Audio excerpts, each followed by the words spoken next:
Have you ever wondered the pros and cons of Lipschitz symbol and Roman numeral analysis in music analysis?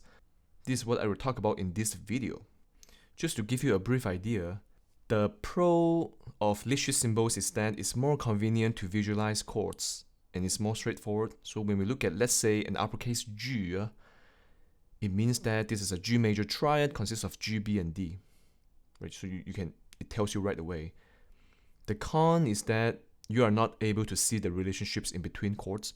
You are able to see the contents of the individual chords, right? You can't really make a connection in between them.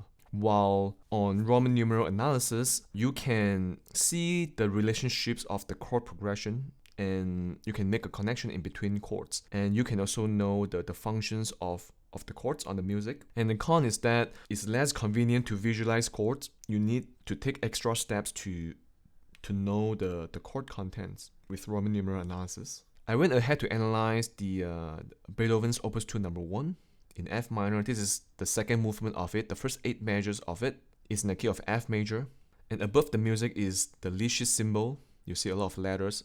They are usually in uppercase. And underneath the music, you see the Roman numeral analysis. Now when we look at the first chord, F, this is an uppercase F. It means that this is a F major triad, consists of F, A, and C. And then B flat over F means that this is a B flat major triad, B flat, D, F, and the F is in the bass. And then back to F major triad, back to F, A, C.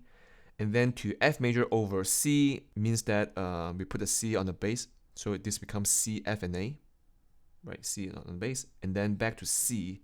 This is a C major triad, C, E, and G. So you can figure out the chord members very quickly. If I were to sing it, this would be F, A, C, F, B flat, D, F, A, C, C, F, A, C, E, G. Right, you can hear the chord progression. I will keep going. A, C, F, E, G, B flat, C, F, A, C, C, F, A, C, E, G.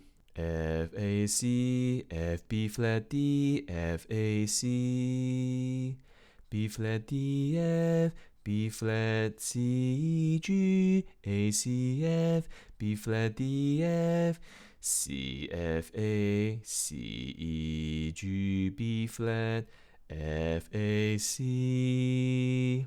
So when we look at the Roman numeral analysis, right, first of all, it's in the key of F major. Lipschitz symbols do not tell you that. This is in the key of F major, and then the first chord is the 1 chord, which translates to F major triad. Right? The second chord is a major 4/6/4 in parenthesis. There's some explanation to do here. So there are 3 types of 6/4 chords.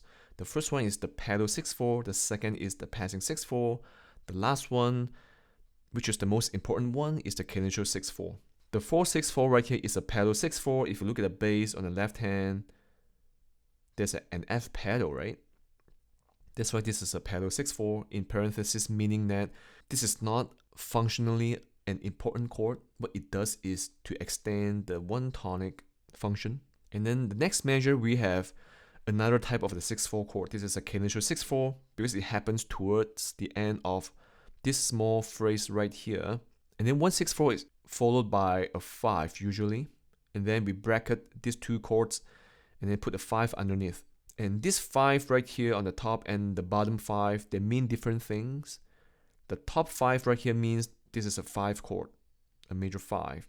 The 5 right here signifies the function of these 2 chords combined, which is of dominant function. So just by looking at Roman numeral analysis, it's very revealing. Like the things that I just told you, right? You can learn from them, you can discover them, you can see the relationship. And then I will keep going. I will go to the second page. 4, 5, 4, 2, 1, 6, and then 4, another cadenatial 6/4 to 1. This is a very interesting progression, 5, 4, 2 to 1, 6.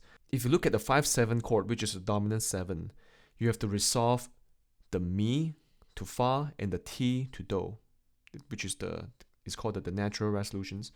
So if you look at the top line, E is the T. Ti, Do, E, F is resolved. If you look at the bass, is fa, which is the B flat, to A, which is the mi. Alright, so fa to mi in the bass line forces this chord to be a 1-6. In your analysis, you have a 5-4-2 to 1 in root position, or 5-4-2 to 1-6-4, or 5-4-2 to another chord. There might be something wrong in your analysis. You may have to check it, because it's usually 5-4-2 to 1-6 usually. And then if you look at the bottom right here, you have some letters. S means that the 4 chord is of subdominant function, 5 is of dominant function, 1 is of tonic, and then back to subdominant to dominant to tonic, completing the functional cycle. So these are all of the things that we can see through Roman numeral analysis that you can't really see in Licious symbol analysis. But when you analyze a piece of music, this is my approach. I would label Licious symbols first, because I need to know the chord members of all of the chords before I can decide what Roman numerals I want to assign to each of these Licious symbols. I think that's a very convenient way to do it, especially when you are analyzing a piece of music that is more chromatic. Thank you for watching the video today.